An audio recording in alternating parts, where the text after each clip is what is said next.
I'm Russell Acord with Expedition Bigfoot. Right now, you're listening to Paranormal Portal. Thanks for joining us, and our guest host is Brent and Jackwagon.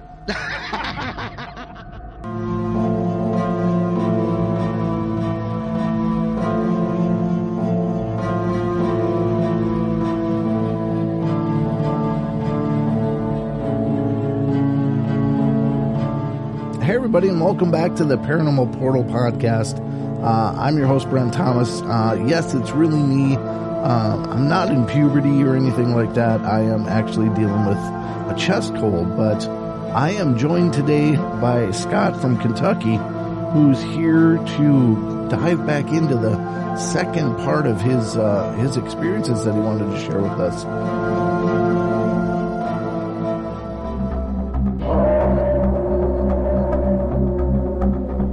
Hey everybody, and welcome to the Paranormal Portal. I'm your host, Brent Thomas. Thank you so much for joining us today. We've got an epic show ahead, but just remember, if any of you have experiences you'd like to share, I'd love to hear from you.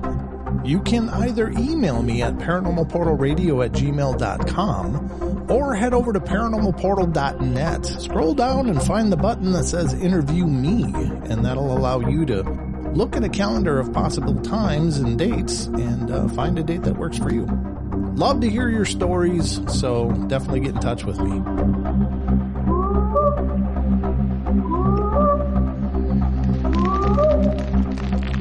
So without further ado, hey Scott, welcome back, brother. Thanks, Brent. Hope you get to feeling better. Yeah. I mean, it's all right in my voice, unfortunately.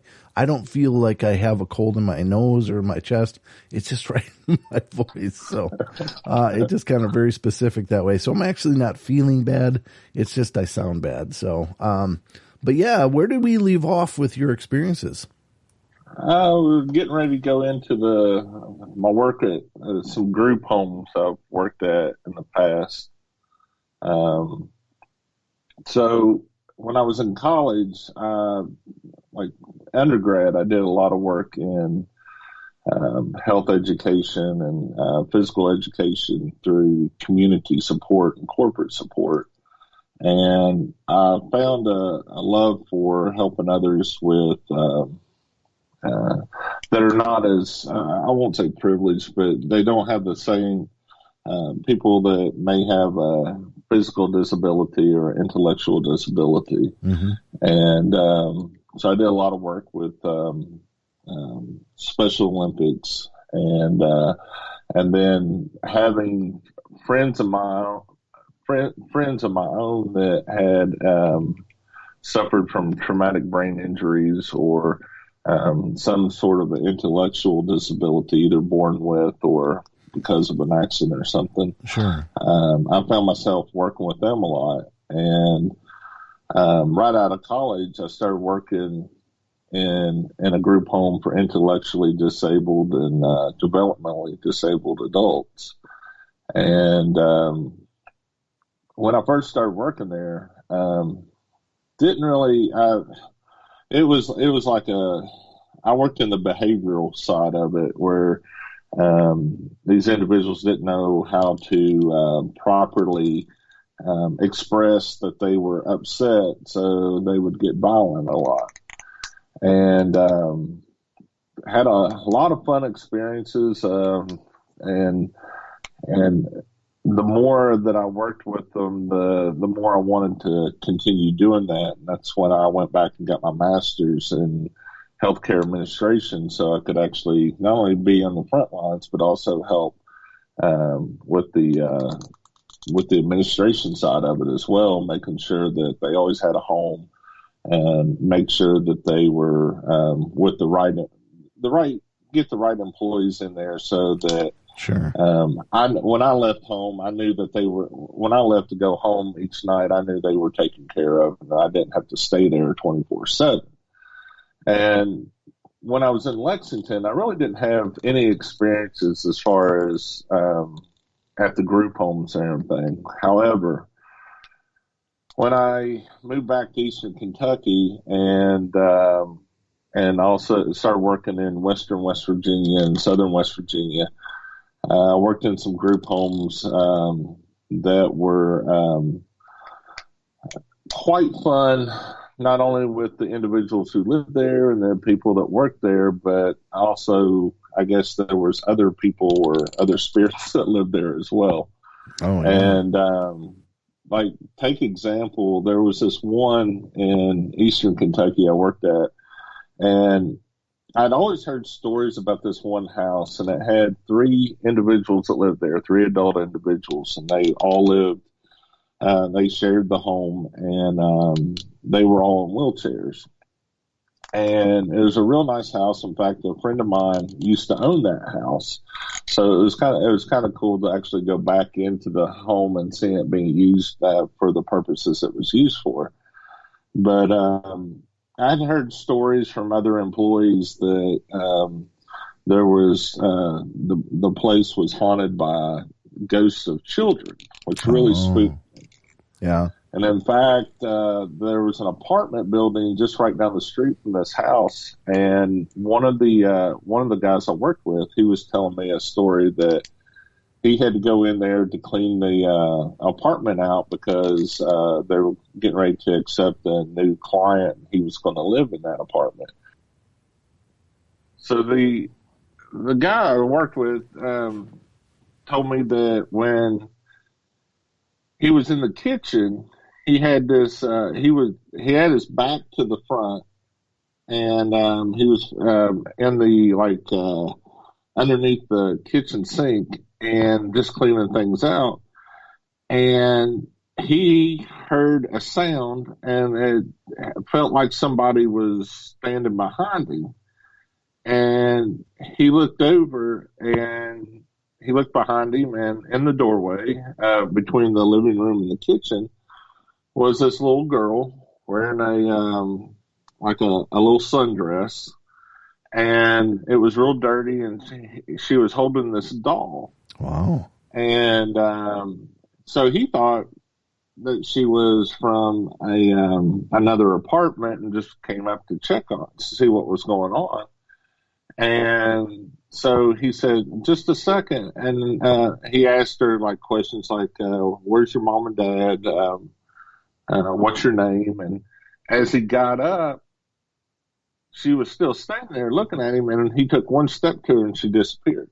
Oh my God. Wow. And so he hightailed it out of there, went to the main office and told the program director that he wasn't going to go back. And she said, and she goes, we'll go with you.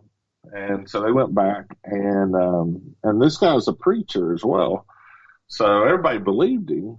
And he, when they got back, there was nobody there. And he goes back to the kitchen, and there's like, well, show us where you were sitting at. And when he opened the doors to the cabinet underneath the sink, the doll was sitting there. Oh, man. So he was telling me about that. And then he also told me that the guy that lived in the master bedroom at this house down the street, he said that at around 2, 3 o'clock in the morning, he'll start complaining of the kids playing in his bedroom. Oh, man. So I started working midnights only because I wanted to see if this was really true or not. Because, people tell stories. But sure. I want, like I'm telling stories now. Uh-huh. So there was this girl that was working midnight, and she needed someone to work there with her. And so I volunteered. And we were we had just finished cleaning and everything. We were sitting in the living room watching TV, and about 2:30 in the morning, I hear Mike in the background saying, "Get these kids out of my bedroom." And he just kept yelling that. So I was like, I'm going to go check on him. So I go in there, and I'm like, Mike, what's going on? He goes, pardon my French, he goes, these damn kids are playing in my bedroom, and they won't leave me alone. Oh. And I was like, well, I said, I don't see any kids. I said, maybe you're dreaming it. And he goes, well, you pull my blanket back up on me. He said they pulled it off my bed. Well, he was paralyzed from the chest down. and I look, and sure enough, his blanket and sheet was pulled down to the bottom of the bed. So I go back and ask the girl, I said, "Did you pull his blanket and sheet off?" She goes, "I've never been back to his room since I've been here." And I was like, "Okay." So I just went and put it back on there. And I go back into the living room, and about 30 minutes back later, he starts yelling for us again. And I go back, and the sheets off the sheet and covers back off there. And so I told him, I said, "Well, what if I turn the heat up a little bit? Will that work?" And he goes, "Yeah, that's fine." So I turned the heat up, and I put the sheet and everything back on there. And about 20 minutes later, I go back, and it's freezing in the room, and his covers are off again. So I eventually I put it back on him, and I just stayed in his room. I mean, it was a pretty good sized room. There was like an armchair sitting there, mm-hmm. and I just sat there. Nothing else happened while I was sitting there, but it just stayed really unusually cold in the room. Jeez. And the next morning, after we get everybody showered and dressed, I had him over at the kitchen or at the breakfast table, and there was like the morning staff came in, and there's some administrators that came in, and they started asking questions of what was going on. So I told them what happened, and we're all standing in a circle. And as we're talking, it feels like someone playing like Duck, Duck, Goose with us. You could see, like the person standing across from me, you could see where someone was like, you could see the reaction of their shirt, like if someone was tugging on the back of their shirt. Wow. And I kept watching it, and then when it came my turn, I kind of stepped forward, and I didn't get it that time, but then I forgot about it the second time around. And it felt like someone tugging at the back of my shirt, and I looked back, and they are all laughing. They said it happens every morning when we do this. And I was like, wow, that's pretty intense. Yeah. And then there was there was a couple group homes I was like an administrator at in West Virginia, and one of the craziest ones was there's this like older part of town called Guyandotte, which is like on the far east side of Huntington, West Virginia. And I was working in this group home, and it was in the middle of the day, and I was in my office, and I had two young female workers. They were probably 21 each. One was in the kitchen, and the other one, she was up near the front door near my office, and she'd come in and talk to me every so often. And we had one client that he was basically bedridden. He was in his final days and everything. And we always kept two people there just in case something bad happened. So I went to go use the restroom, and I had to go out my office, turn a corner, and go down a hall. And we always kept the key to the bathroom up high on this bulletin board, and you just take it off, unlock it, and put the key back up. Well, if the key's on the wall, or you take the key with you if you go inside. So when the key's on the wall, you know that there's nobody in the bathroom. At least you think so. And I always had the bad habit, well, it's not a bad habit, but I always had the habit of knocking on the door before I opened it anyways. And so I get the key, and I'm getting ready to unlock the door, and I knock on it, and I hear a female say, "Hold on, I'll be ready in a minute." Mm-hmm. And I was like, "Okay, sorry," and I put it back up. And I walked by the kitchen, and the two girls working there were there. And I'm like, "Did somebody come into the group homes?" And they're like, "No." I said, "Is the nurse here? Could she have come through a different door?" And they're like, "No, all the other doors have alarms on them." So I walked throughout the entire group home. There's probably 8 or 9 bedrooms, and there's a kitchen, a couple living rooms, and like utility room. And, so they, I don't see anybody. I go knock on the door again, and it says, "Hold on, I told you I'll be a minute." So now I'm like, uh-oh, what's going on here? So I sit outside, and I'm outside that door just waiting for somebody to come out. And 10 minutes go by, nobody's there. So I take the key and unlock the door, and there's nobody in there. So I was like, well, maybe it's just in my head, and I never thought much more about it. Mm-hmm. Well, I was back there again. I was back in the office again, and the two girls, they said, "Hey, we're going to run to the grocery store real quick. Can you keep an eye on Steve?" And I'm like, "Yeah, sure." So about every 30 minutes, I'd go, or 15, 30 minutes, I'd go back and check on Steve. He'd either be asleep or he'd be sitting there listening to his radio. And I'd sit in there and talk to him for a little bit, and then I'd go back and do my work. Well, I was sitting in his room, and we were talking, and I had my phone in my hand, and it had access to all the cameras outside the house, so I could see if anybody came through the door. Right. And we'd sit there, and we could hear people walking up and down, what sounded like somebody walking up and down the hallway. I heard a person going in one door and out the other, but the camera wasn't showing anything. The alarm's not going off.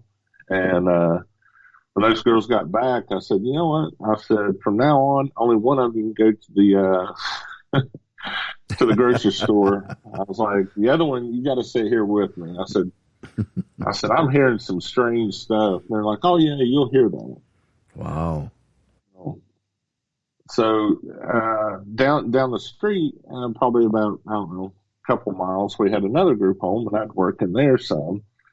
And that one, we had a big issue with low staffing. And one night, I'd probably been working about 20 hours that day, and I went in, and everybody was gathered in the living room area watching a movie, and I went and sat down next to one of my clients and staff, and I could see somewhat into this one bedroom. I could see like the little hallway leading to the door. And the door was open, but the guy that was sleeping in that, or laying in that bed, we had alarms so that if he got up, we knew that the alarm would go off. If he stood up on his mat, the alarm would go off. And if he made it past a certain point, the alarm would go off, because he was a real bad fall risk. Oh, sure. Real feeble. And I took every measure to make sure that even though he wanted to be independent, that somebody was there to help him. And so I was sitting there, and I see what looks to be him with his walker, and he walks right past the door, and when he gets to the door, he looks back at me and stands there for about, I don't know, it felt like a minute or two. It was probably about 30 seconds, and then he just continued on to the bathroom. And I was just standing, and there was like a couple of my employees. They were trying to talk to me, and I was in a daze. I couldn't believe what I was looking at. Right. And one of them was like, they're like, "What's wrong?" And they finally got my attention. I said,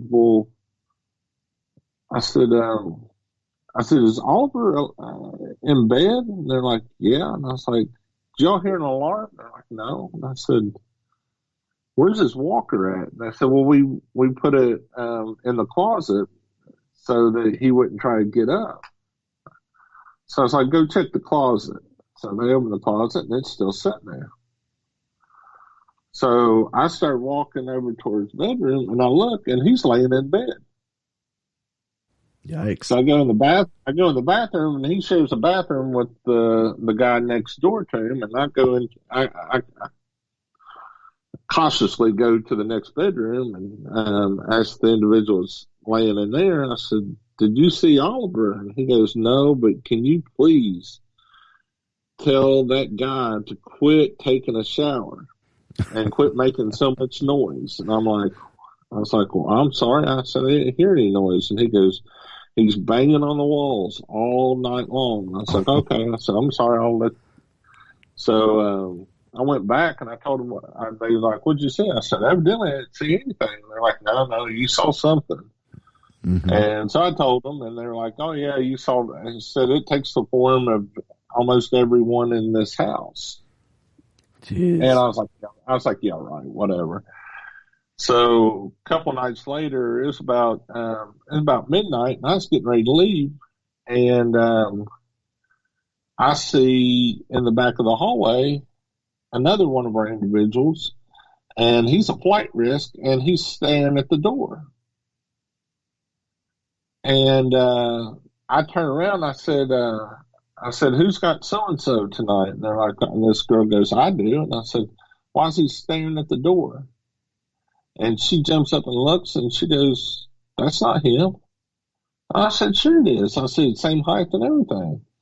So everybody kind of turns around, and they're like, come over here, look at this. And when we turn back to look, he's gone. So everybody's running outside, and I walk calmly down to the door because I didn't hear the alarm. Mm-hmm. And there he was, in bed.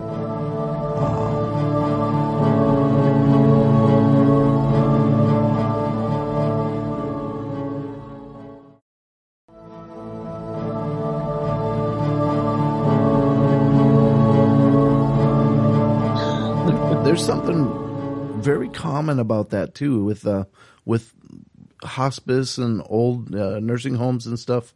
There seems to be a hell of a lot of activity in those places. Yeah, and there was one other group home I worked in, and it was more for underprivileged teenagers. It was like an alternative to juvenile detention center. They were bad enough to be. They had done bad enough things to go to juvenile detention center, but thanks to this one company, there was a couple companies in the area that provided sort of like a refuge to keep them out of the juvenile detention center and give them a second chance. And the one I worked at, they had two buildings. One building was for two living quarters. Both of them had 2 floors. So the bottom floor would be for for kids that were somewhat violent, but not violent enough, and could turn things around. And then the upstairs floors were for the kids that did nonviolent things, whether they got caught for drug dealing or truancy or something like that. Sure. Yeah. And so I normally worked on the level 2, which is the nonviolent, but I had worked some with the level, what they call level 3, and everybody got along. I mean, every now and then kids get upset and didn't know how to express their feelings and have a act out and everything, but for the most part, everybody got along there. And then there was this wooded area, and then towards the front of the property, there was this little building where they had classes in the downstairs, and upstairs was administrative offices and a kitchen. Mm-hmm. And I found out not too long after I started working there, I found out that the property used to be a farm, and the building was once like a state trooper barrack type place. And I'd heard stories that there was a couple kids that used to live in that facility that had seen what they described as a man from the 1950s in a police uniform. And he was always nice to the kids and everything. And if he appeared to them, he would ask them, like, are you okay? Are you doing what you're supposed to be doing? Things like that. Oh, nice. Okay. And so I was like, oh, so we got an adult version of Casper the Friendly Ghost. And so there was trails that led back, like these little gravel trails that led back to the two buildings. And they did their best to keep the girls and the boys separated. Sometimes level 2 girls and level 2 boys would eat in the dining room at the same time, but that was about it. And they were big about having like outdoor activities and everything in the wooded area. And so one night there was 2 female staff that had called and asked if I would walk down with them to the administration building. They had to make copies, and they didn't feel comfortable walking through the woods. And I was like, well, what's wrong with the woods? I was like, it's not like it's very dense or anything. I said, what's wrong? And they're like, well, it's dark, and there's the 2 ghosts that haunt the thing. And I was like, what are you talking about, 2 ghosts? Uh-huh. And they're like, well, the farmer and his wife, the wife wears a white flowing gown, and she'll follow you through the woods. And the farmer, they didn't really say what he looked like. They just said he'll appear every now and then and scare you. And I was like, okay. So I started walking with them, and I kept looking around. I didn't see anything. So we get into the administration building, and as we're downstairs making copies, I hear some noises and on the stairwell going up to the dining area. And I said, "You all hear that?" And they're like, "Yeah, it's probably the police officer." And I was like, "Okay." So I didn't think anything of it. Well, the door kept slamming shut. And I was like, well, let me go up and check on this. So I went upstairs, and the door was locked, but you could see shadows moving in the administration area. And I was like, well, somebody's up there. And I said, it must be the director. And they're like, yeah, possibly. So when we were leaving, I walked around, and there was the director's car wasn't there, and neither was the assistant director's. And so I didn't think much of it. I get them back to their building, and then I walk over to mine. And next morning, when we're sitting there eating breakfast, the assistant director asked me to go back to her office. And I was like, yeah, sure. So I go back there, and her office was kind of messed up a little bit. And she goes, what's this? I was like, I don't know. And I mean, there was like papers just thrown everywhere. And she goes, well, you came upstairs last night. And I said, no, I went up to the door. The door was locked. I said, I just saw shadows. I said, I thought it was you or the director. And she goes, well, we'll wait for the director. Well, the director comes in, and she goes, what's going on? She goes, well, Scott was up here, and he messed up my office. And I was like, well, hold up. I said, we may have had a disagreement, but I said, I didn't go in there and just destroy your office. I said, I couldn't get in. The door's locked. Right. I said, but I saw shadows, and I just figured it was one of you two. And so they basically, I left with a warning not to go back into their office.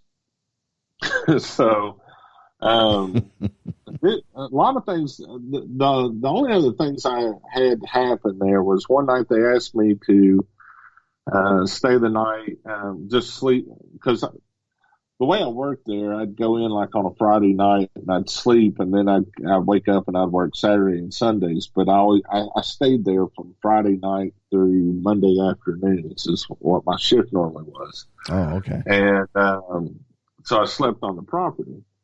And occasionally they'd have me go over and sleep in the counselor's room, or the spare bedroom on the female side, because they needed a second adult on the floor. So I'd wait till the girls were all dressed and in bed and everything, and then I'd go over and go into the bedroom area. And I was over there one night, and no sooner I laid my head down, coal train goes by, and the tracks are like right next to this building. Oh, so I get up and wait for that to go through, and then I'll go back and lay it down, and then I hear what sounds like drums playing. And I was like, oh my gosh, I'm not going to get sleep. So I looked out the out in the hallway, and the female staff that was working midnights, I asked her, I said, "Is everything all right?" She goes, "Yeah, everything's fine." I said, "Okay." So I go back into the bedroom. As soon as I lay down, drums just start playing again. Oh. So I'm about 4:00 in the morning. I'm not getting any sleep. I go out and I sit in the hallway with her, and I was like, "Is it okay if I fix a cup of coffee?" And she's like, "Yeah." So I went in the kitchen. I fixed her one. We're sitting there. She goes, "Can't you sleep?" I was like, I was like, "Drums are playing." I was like, "I hear drums and people chanting." I said, "Somebody's having a good party out there." And she goes, "Well, you know, this place is built on an old Indian burial ground." Oof. And I was like, "Oh, great." So that's about all I experienced there. I never did see the lady, but one night I was in the kitchen on the guy's side, and the guy that worked midnights, his name was Mr. Jordan, and he'd always come in, and we'd have a cup of coffee before I went to bed, and I'm sitting there and talking, and well, it was getting about time for him to come in, and I was sitting there doing dishes, and I looked into the window, and I see the reflection of an old man standing behind me. Oh, yikes. And I was like, "Hey, Mr. Jordan, how are you?" And I went back and said, "Let me finish this real quick." Well, when I finished what I was doing, I turned around. He's not there. And so when I walk out of the kitchen into the common area, here comes Mr. Jordan through the front door. And I was like, "Did you forget something?" He goes, "No, I just got here." And I was like, "Oh." Mm-hmm. So I'm handing him a cup of coffee, and I said, "Man, I could have sworn you were in the kitchen." He goes, "No, I just pulled in a couple minutes ago." And so I went downstairs and talked to one of the counselors down there, and I asked him, I said, I told him what I saw, and he goes, "Yeah, you saw the old farmer." I said, "He just appears. He doesn't do anything." Wow. I was like, "All right." So a couple nights later, one of the I never told anybody except that one guy. So one of the residents that lived there, he was about 16 or 17 years old, and he was in the bathroom shaving, and he come out with a big cut on his face and had this real stone look on him. And I said, "Brandon, what's going on?" He goes, "I need to talk to you. Can we go in your office?" And I was like, "Yeah." I said, "Let me get something for your face there." So as I'm applying first aid to him, I said, "What's going on?" He goes, "You're going to think I'm crazy." I said, "Go ahead." He goes, "There was a guy in my bathroom." And I said, "Well, what did he look like?" And he goes, "He was an old man, white hair, kind of curly." And I was like, "Uh-oh." And he goes, "He was wearing a white t-shirt. He had like a white undershirt with bib overalls, or not bib overalls, but like suspenders on." And I went, "Yeah, you saw the farmer." And that's what he looked to me, too. So I had a little bit of validation of that part.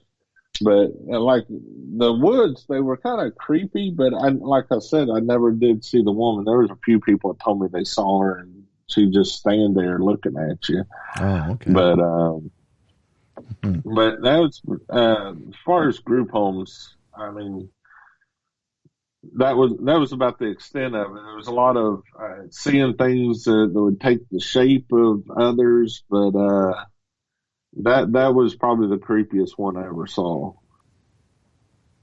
Okay, the next few stories I got left are involving just traveling. I've been fortunate to, whether for work or just with friends or family, doing a lot of road trips, and I've been fortunate to go pretty much. I've been to almost all 50 states. Oh, cool. About 42, I think, is where I'm at now.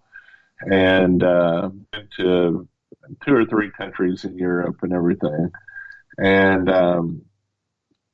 the next story, the background behind it was my wife's youngest brother was getting ready to have some major surgery, and she didn't have a lot of vacation time left, and he lived in Naples, Florida. And so I was fortunate with my job. I could work as long as I had an internet connection. I was fine. And I told her, I said, I'll tell you what. I said, why don't we just leave Friday afternoon when you get off work, and I'll drive you straight down. And on Saturday, you'll have all day Saturday with him, and then Sunday morning we'll get up real early and we'll drive back. And driving all the way to Naples is normally about a 17 and a half to 18 and a half hour drive. Oh, wow. The only problem with this drive, though, was there was the main way we would normally go. There was construction and big road delays on at the Tennessee-Kentucky border. And the second way to go, the most desirable way, it had a lot of construction through Georgia. And I thought, well, we'll start going one way and then we'll crisscross.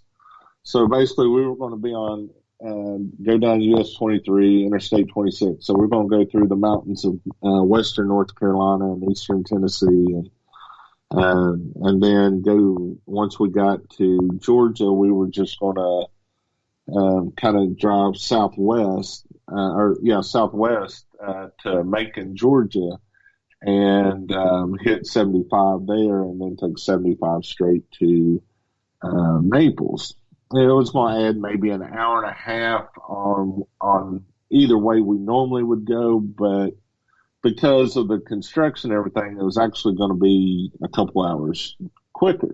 Oh, okay. So we get driving, and my boss at the time lived in Athens, Georgia, and we were going to be driving right through Athens, and I called him up and I said, hey, I'm coming into Virginia. Do you want me to pick you up a 6-pack of beer? And he's like, yeah, because there's certain beer you can only buy in Virginia, and you can't buy it where he lives or where I live.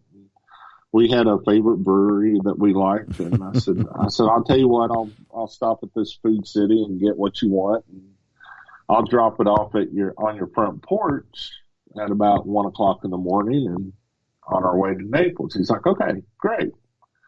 So I do that, and when we get to Athens, I literally, the route we were taking was going right past his house, so I stopped in his subdivision, and it's kind of weird, just walking up to somebody's house and dropping off a couple 6-packs and then heading back on the road. Uh-huh. But right outside of Athens is a little town called Watkinsville, and it's a little farming community, basically. And so as we were getting close to Watkinsville, we started driving up that. It was me, my wife, and my daughter, and her girlfriend, and we were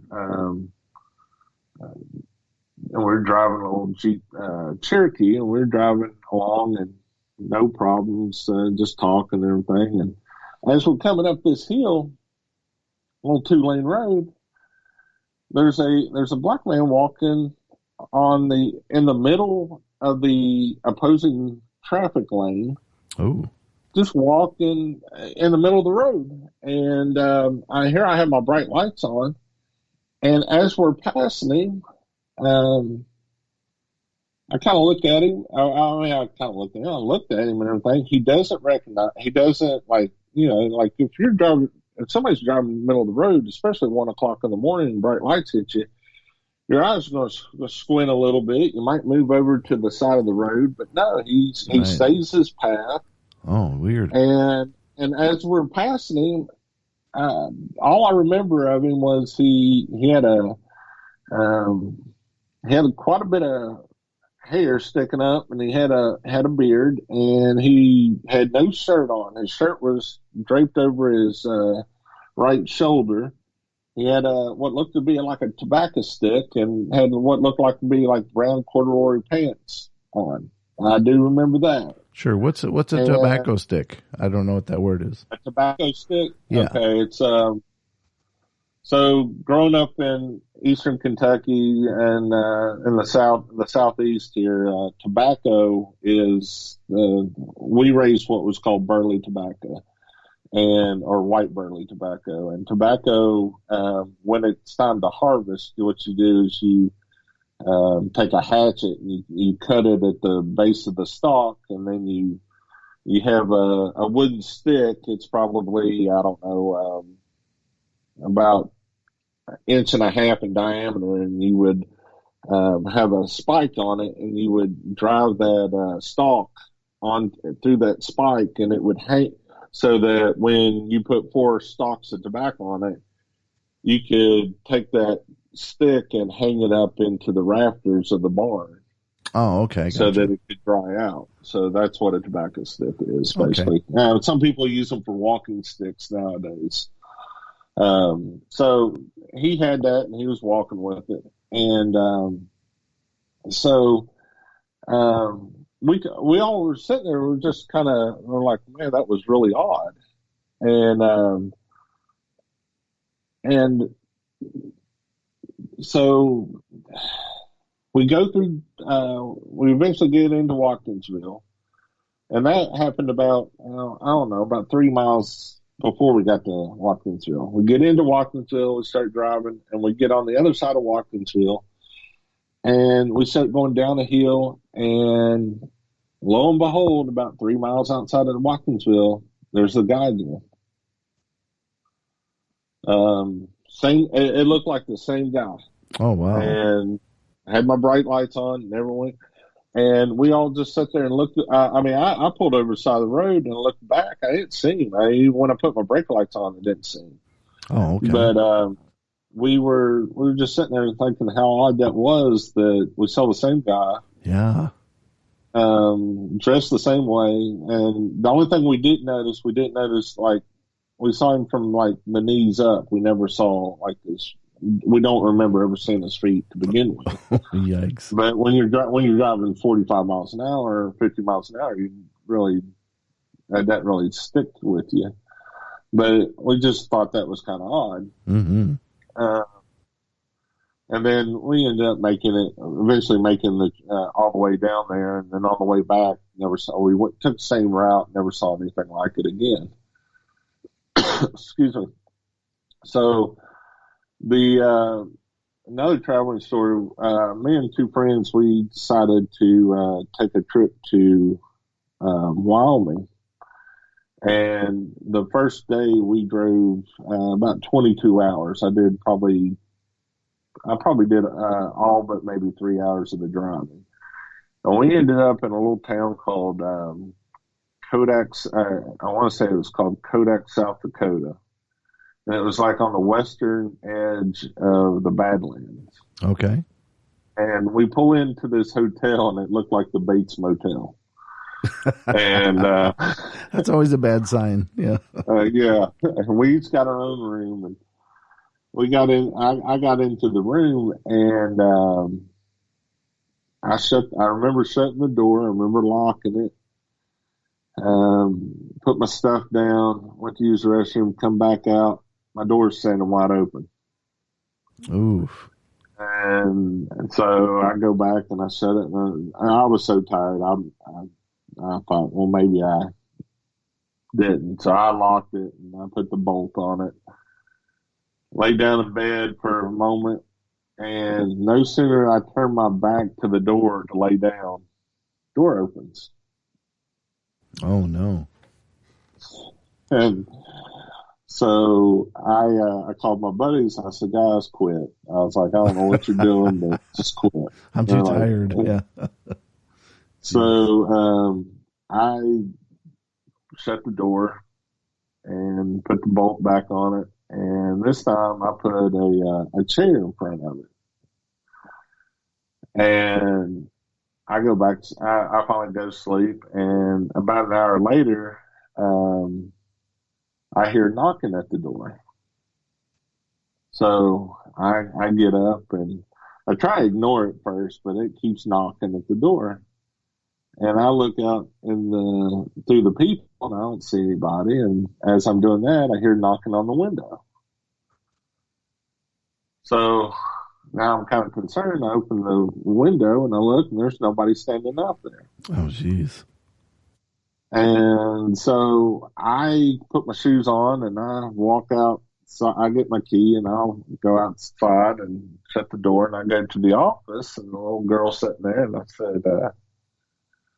said, I'm in room 132. And she goes, okay. And I said, did something happen in that room? And she goes, not that I know of. And I was like, all right. I said, well, somebody keeps knocking at my door and on the window. And I said, my door keeps opening. And she goes, well, did you put the deadbolt on it? I said, yeah, I put the deadbolt on it. And she goes, well, I don't know what to tell you, sir. And I was like, all right. So I said, is there another room? She goes, you got the last room. You and your buddy's got the last 3 rooms. I was like, okay. So I went back to the room, and I got everything of my belongings that was valuable, and I went. Our SUV was sitting right outside my door, and I put everything into the car, and I ended up sleeping in the back seat of our SUV because the door just kept opening up. And I was like, I'm done. Wow. Got up the next morning about 6 o'clock and went in and took a shower. Real hot water for about 30 seconds, and then went ice cold. No. And so from the rest of the trip, I told my friends that one of us had to share a room because I wasn't putting up with it anymore. Oh man, that's a brutal vacation. Yeah, well, I mean, it was fun. The trip, we had a blast. That was probably the weirdest thing that happened the entire trip.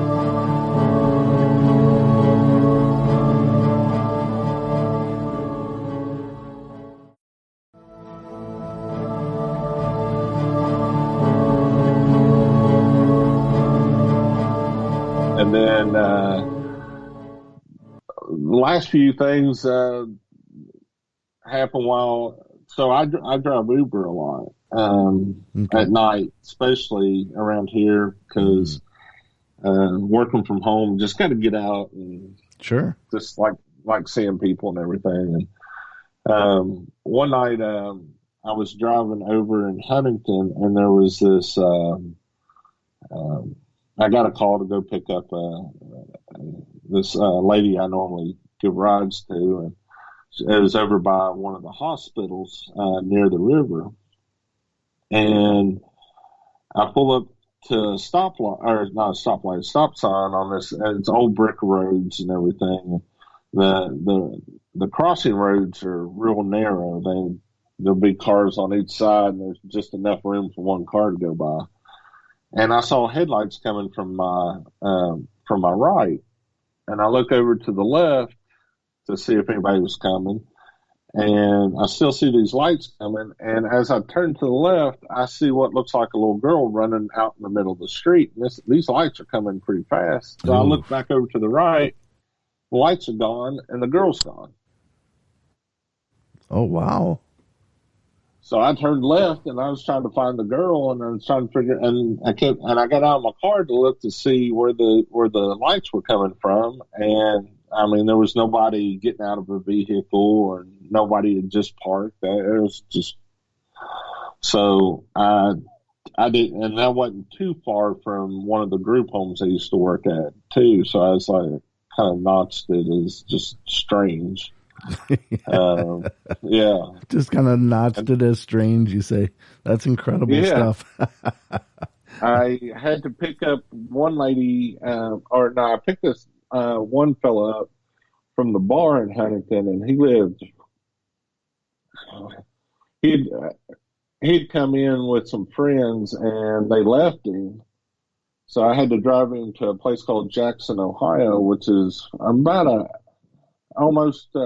about an hour drive from where we were at. Okay. And so we have to drive through what's called the Wayne National Forest to get there. And if you listen to things like shows like Sasquatch Chronicles, you'll hear people talking about being in the Wayne National Forest and about that area, about seeing Bigfoot and everything. Mm-hmm. And, well, so happened, I'd always joke around when I'd get in, taking somebody through that forest. I'd always say, well, it looks like we're going to be going through Bigfoot land. And excuse me, this guy said, he goes, yep. He goes, I hear him every night. Oh, well, wow. that starts sparking some stories. And we're getting close. We had made it almost through the thick of it on this one road, and he was telling me some stories he had heard. And we're coming up on this town called Oak Hill, and he was telling me about the sounds he had heard and some of the places he'd been and everything. And all of a sudden, we got on this. I took this, like, not really what you would call a bypass, but it's just another road you can take to get to the east side of Jackson and kind of get you in between Jackson and Rio Grande, Ohio, not far from Point Pleasant, West Virginia. And so coming up, and there's this really huge cemetery you got to drive through. In fact, the cemetery is like on both sides of the road. And as I'm driving and he's telling a story, I start slowing down. And he goes, what's going on? And I was like, I don't know what I'm seeing. And he said, which side? And I said, to the right. And he's looking, he goes, I don't see anything. And I said, just a second. And as I started slowing down a little bit, there was some light coming up. And you see it pass through the light. And he goes, oh, I see that. And I was like, is that Bigfoot? Just kind of joking like. Uh-huh. And he goes, well, I don't know. And so. What did it look like? It was, all I saw was a shadow. That's all I saw. It was, it was probably 7-8 feet tall. And it was really big.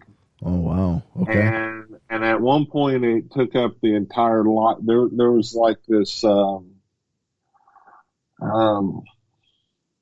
trying to think what type of light those garage lights they have now. There's like a 3 or 4 wing LED light. Oh yeah. Yep. Okay. So it was like one of those, but it was an outdoor. They had it outdoors on a post. Okay. And it was shining down. It was kind of shining down, but towards us in a way.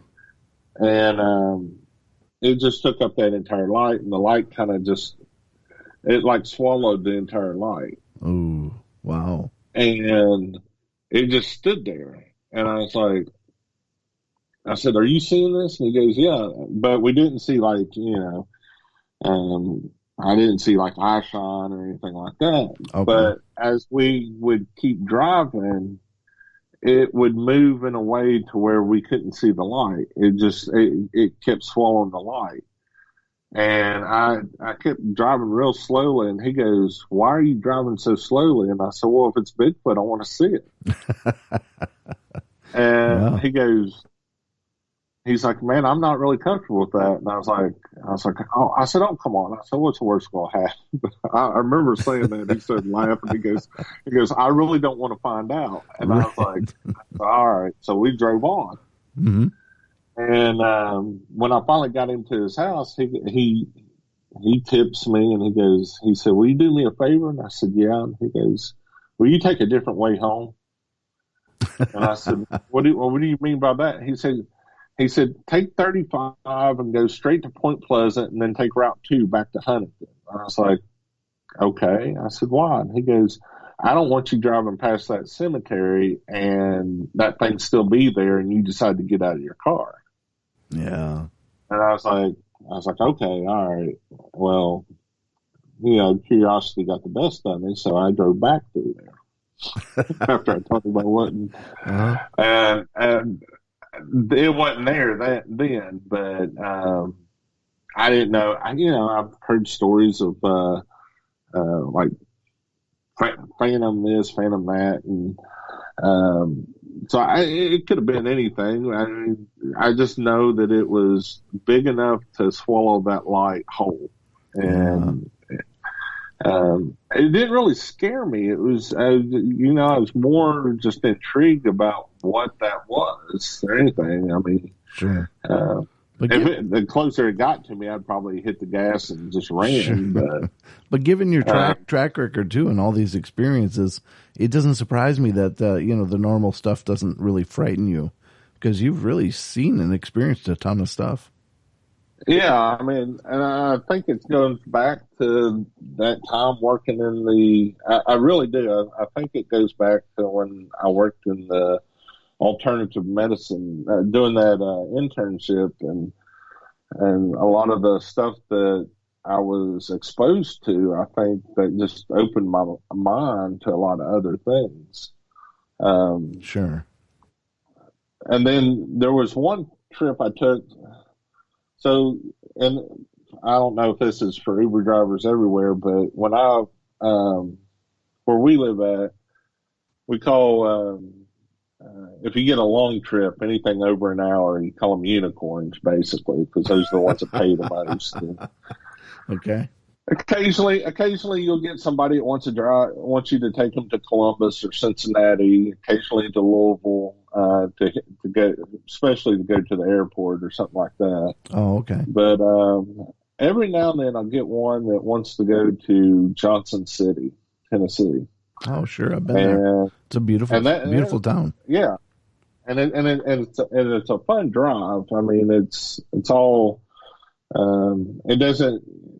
The only time you get on an actual interstate is when US 23, after you pass through southeastern Kentucky, go through southwestern Virginia, and then when you get to eastern Tennessee, then 23 becomes Interstate 26, and once you get to Johnson City, you're only on the interstate maybe 20 miles or so. But there was a guy who one night I picked him up, and he said that he missed his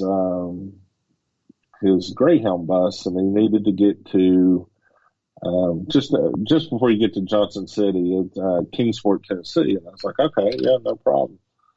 And about a 3.5, 4 hour drive, and so we started driving and made it through Kentucky. We get to Virginia, and he's like, "Hey, man," he goes, "Is there a place we can pull over and use the restroom?" I was like, "Yeah, there's like a rest stop area right before you start going down into this big valley." And so I was like, "Oh, I'm going to stretch my legs while you do that." And he's like, "Okay." So I pull over, and they had this walkway, and it takes you up to this like pinnacle area, and you can, during the daytime, you have this beautiful view of the valley below you and everything. You're probably 3,000 feet up on this mountain. And I'm standing there, and I'm looking over, and you can see the next town over, and you can see all the lights. And then over to the left, it's like, I guess what they call a gap. It's just this larger version of a holler, basically. It's this big valley, and then you've got all the mountains around you. And I started looking over towards this one area of the mountains, and I see these lights, and they're just like zigzagging up the mountain. And he gets through doing what he's got to do, and he comes up, and I said, "Are you from around this area?" And he goes, "Yeah." He goes, "I grew up probably an hour from here." And I was like, "Okay."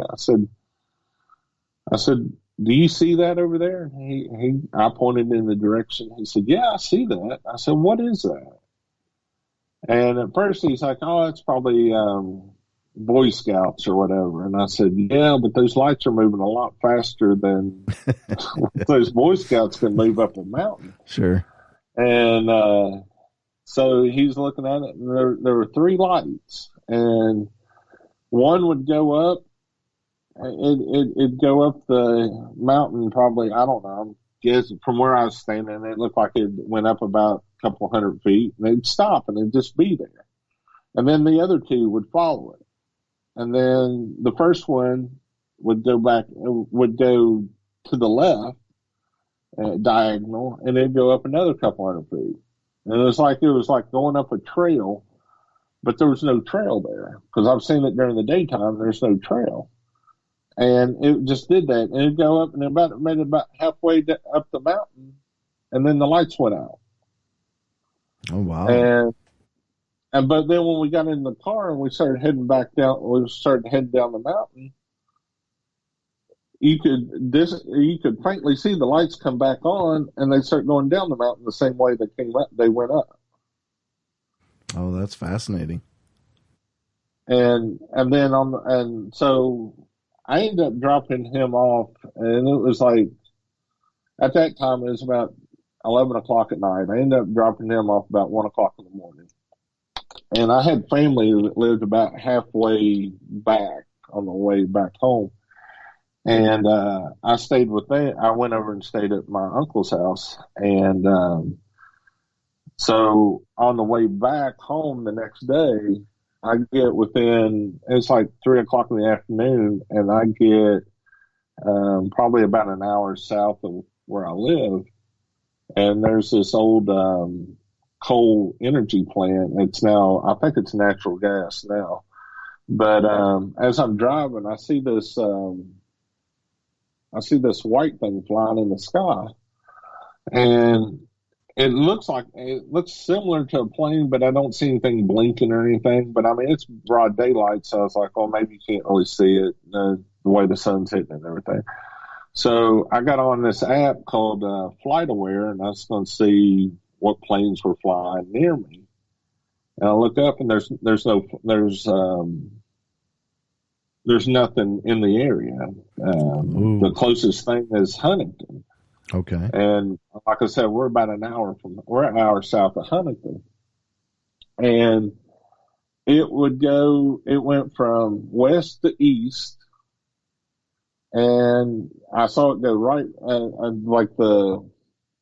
I'm guessing it was like, I'm not good at heights on like looking at a plane and saying, oh yeah, that thing's at 30,000 or 40,000 feet. But I mean, that's basically what it looked like. And, but it moved real slow across the sky, not like what you'd see a normal plane going across. Mm-hmm. And I just thought it was weird. In fact, after I passed by the power plant, I kept turning to the right looking towards the east, towards West Virginia, looking, and I could see it going across the mountains. And then when I got to a certain point, and I pulled over the side of the road and stopped and looked back, and it looked like it was circling back. Mm. And so I thought, well, it's probably a government plane. And I just got in the car and headed home. And then I heard there was like 2 or 3 other reports of people seeing it, and it said it kept circling that area. Wow. Okay. Which that is not too far from the area where they years ago they claimed that a UFO hit the what do you call it, the train, the CSX train. Have you ever heard that? I don't think so. No. Yeah. And gosh, I can't remember exactly. I'm thinking early 2000s is when it happened, but there was a train heading from Russell, Kentucky to what they call Shelbyana, Kentucky. And when it got somewhere between Louisa and Paintsville, Kentucky, it was coming around a bend, and they thought it was another train. And so they blew their horn and they turned their lights off. And when they got around, they saw 3 disc objects spotlighting in the river below them. Okay. And evidently one of them hit the train, and then they had to roll into Paintsville. I don't know the full story on it, but I do know that from friends like not the conductor, the engineer, mm-hmm. His watch cracked at the time that it hit. Okay. And they said they pulled into Paintsville and into the yard, and so there was black trucks everywhere and SUVs, and they got interviewed there, and then they took them on down to Martin to the hospital and had them checked out. And then when they went back to their train, the engine was gone, and it was up at the Huntington train shop. And then when they finally made it to the train shop, the engine was gone. mysteriously disappeared. Oh, man. So, but I mean, that was the area. And I guess the last story I have for you is, it's an Uber story. Is, real late one night, I was wanting to go home, and I got one last ride, and I thought, oh, I'll just take it. It's not too far out of the way. Mm-hmm. And it was just south of Huntington, and it was south behind the airport there. And I drove this lady home, and when I was coming out of her road to get on the main road, come to a stop sign, and when I looked to the east, I was going to go west for a little bit and then head north to get to the interstate to go back west home. And when I look to the west along this country road, I look up and there's this green object and flying pretty low. It's probably, I don't know, I'd say it was a couple thousand feet up in the air. And it looked like it had some shape to it, like, almost like, I don't know, it was round, but it had like some edges to it, and it was like I guess the best way to explain it as far as green, it kind of reminded me of kryptonite. Oh, know? Okay. Sure. And it's flying across the sky, and it has this fire tail behind it, and then a smoke trail, and it just goes right over, and it seemed like it was in slow motion as it went over me. Oh. And so when I started heading east on this road to get to the intersection where I had to turn left, which would make me go north to the interstate, I'm following this thing, and it's not going. I mean, I'm probably going 45, 50 miles an hour, and winding through this on this road, and I see the thing. It's starting to get a little bit out of sight. But then when I get to a clearing and I come to the stoplight, the thing goes right over the mountain in front of me. Jeez. And disappears. And I was waiting to either hear something, feel something, or at least see like a glow from where it crashed. Mm-hmm. And it just kept going over it. And I never heard anything about it ever since. Wow. Yeah, that's a pretty incredible sighting. Very atypical too. Yeah. So somebody's like, "Oh, you saw a meteorite," and I was like, "How many meteorites do you see where you can actually say it was green and you saw the shape of it and everything?" And the speed. I mean, meteorites come down quick. So what you're describing is a very lazy speed. Wow. Yeah. That's incredible. And I mean, I checked I have a friend that works at the airport, and I asked him, I said, "Do y'all hear anything about anything on the?" And he's like, "No." And I told him what time it happened and everything. He goes, "Yeah, we didn't see anything." Oh, wow. And then I checked reports here and there, and nothing. And that's incredible. Those are great experiences, brother. And I mean, you've seen the full spectrum, the full Monty, or whatever you want to say.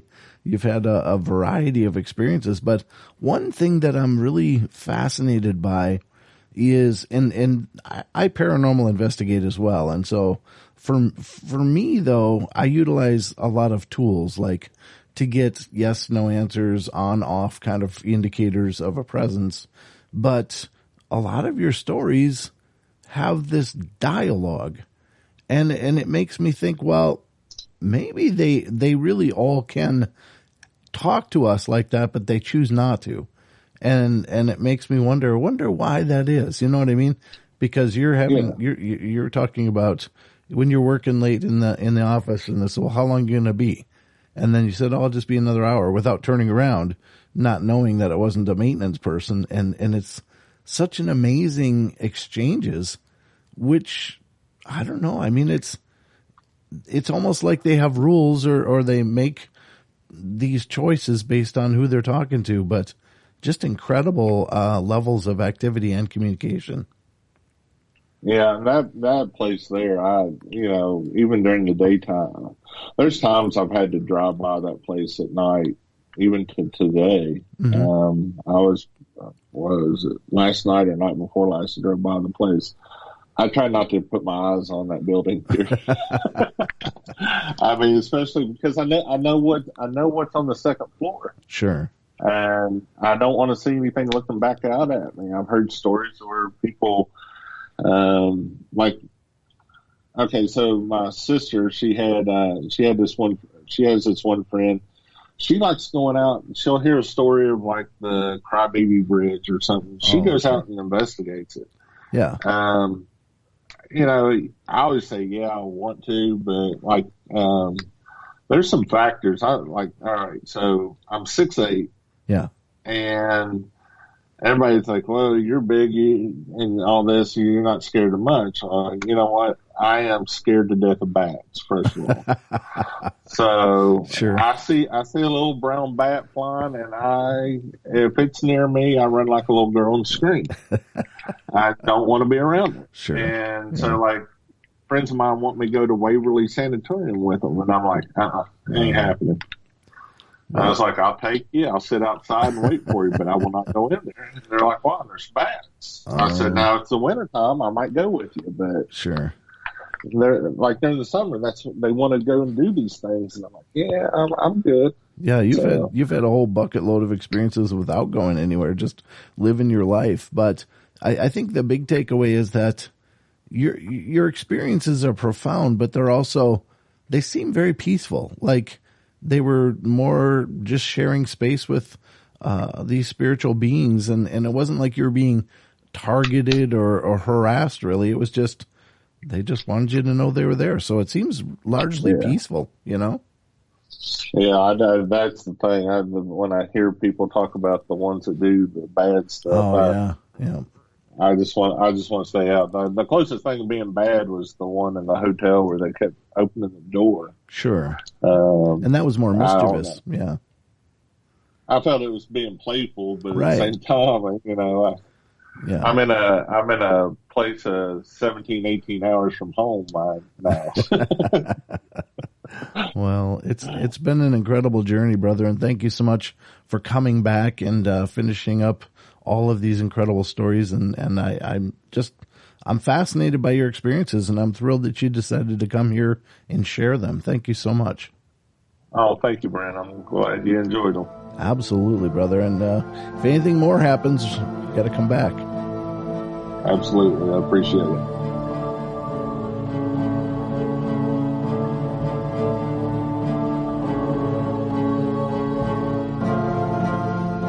All right, everybody, that's going to wrap it up for us today. So hope you guys enjoyed the show, and thank you again so much for all your love and support. And remember, if you want to follow the Paranormal Portal, probably the easiest way is to head over to paranormalportal.net. And that's the homepage for the Paranormal Portal. And you'll find links to all of our different social media and sites and information about the shows, including our YouTube channel, which is youtube.com/paranormalportal. Or just look for Paranormal Portal on Google or whatever search engine, and you'll find links to our social media such as Facebook, Instagram, TikTok, and Twitter. So we're kind of all over the place, and we're spreading as well as we can. But anyway, thank you so much for the love and support. Y'all take care, and remember, we love y'all. Be good, be kind, be nice. Take care of each other, help each other out, find the magic in every day, and remember to laugh as much as you can. Until next time.